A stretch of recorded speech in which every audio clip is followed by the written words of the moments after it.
महाराणा प्रताप की मृत्यु कैसे हुई थी? वो 1579 से 1585 तक पूर्व उत्तर प्रदेश, बंगाल, बिहार और गुजरात के मुगल अधिकृत प्रदेशों में विद्रोह होने लगे थे और महाराणा भी एक के बाद एक गढ़ जीतते जा रहे थे।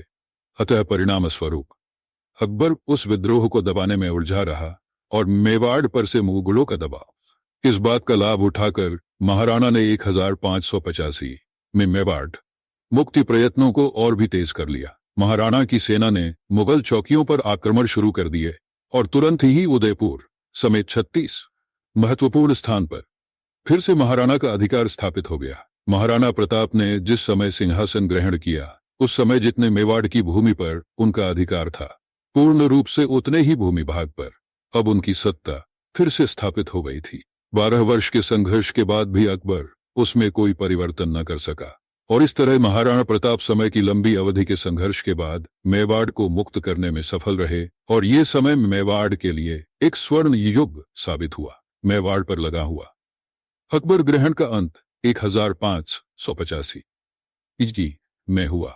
उसके बाद महाराणा प्रताप उनके ने मेरे राज्य की सुख सुविधा में जुट गए, परंतु दुर्भाग्य से उसके 11 वर्ष के बाद ही 19 जनवरी 1597 में अपनी नई राजधानी चावंड में उनकी मृत्यु हो गई। महाराणा प्रताप की मौत का कोई पुख्ता सबूत तो नहीं मिल पाया था, लेकिन कहा गया है कि चौवड़ में 56 की उम्र में शिकार करते समय एक दुर्घटना होने से उनकी मौत हो गई।